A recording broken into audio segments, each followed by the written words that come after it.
Fran, vamos fazer um resumo aí para o nosso ouvinte para entender o que está acontecendo em Brasília. Bom dia para você. Muito bom dia, Thalita. Bom dia, Ibrahim. Bom dia.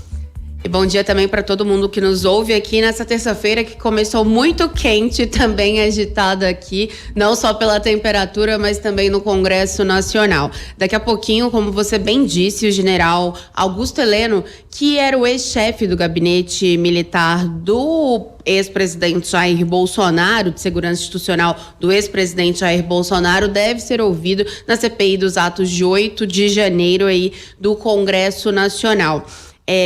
Só para a gente lembrar um pouquinho, ontem o ministro do STF, Cristiano Zanin, negou um pedido da defesa do general Heleno para que ele não comparecesse à CPMI.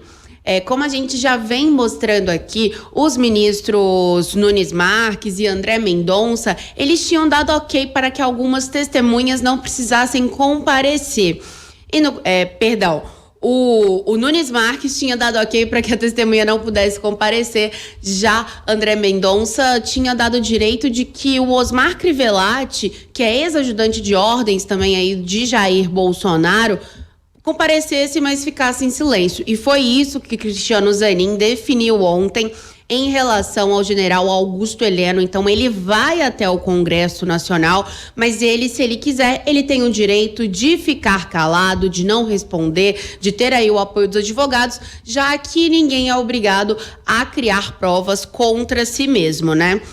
Me parece, Fran, desculpa interrompê-la, que chegamos ao momento em que há, pelo menos do ponto de vista e na perspectiva dos militares, e eu estou colocando todas as forças, a aeronáutica, o exército, a marinha, estão, me parecem, mais encurralados em função, não apenas do que disse Mauro Cid a ser comprovado na sua delação, com fatos, com dados objetivos, mas também por aquilo que é preciso relembrar, que foram as mensagens muito simbólicas feitas pelos militares durante a gestão do ex-presidente Jair Bolsonaro, não?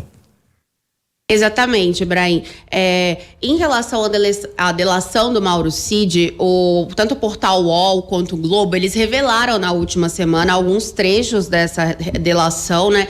Que justamente teriam falado de que o ex-assessor de Jair Bolsonaro, Felipe Martins, teria levado uma minuta de golpe do Estado para ser votada aí numa reunião que seria entre Jair Bolsonaro, o general Augusto Heleno e também os 3 comandantes das Forças Armadas, e que o almirante Almir era quem teria dado um voto favorável. Lembrando que toda a delação, ela também, no caso do Mauro Cid, precisa apresentar provas em relação a isso, né, para que seja válida, mas tanto é que ontem à noite os integrantes da CPMI também se reuniram com a relatora, a senadora Elisiane Gama, justamente para correr contra o tempo, porque a CPMI, a data final está marcada para o dia 17 de outubro já, para que tanto o general e Felipe Martins, o ex-presidente Jair Bolsonaro, eles também possam comparecer à CPMI para falar sobre isso.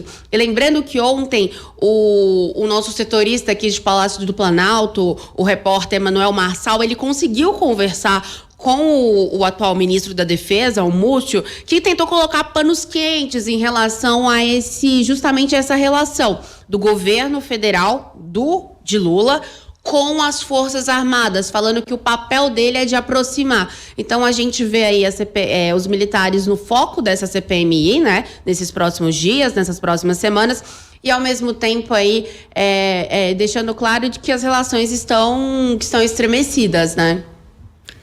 Exatamente. Francine Ferreira, aqui conosco no direto de Brasília, trazendo o cenário político da capital federal e os desdobramentos que teremos em função da participação de militares nos depoimentos da CPMI do 8 de janeiro. Muito obrigado, Fran, pela conversa de hoje. Até amanhã. Até amanhã, gente.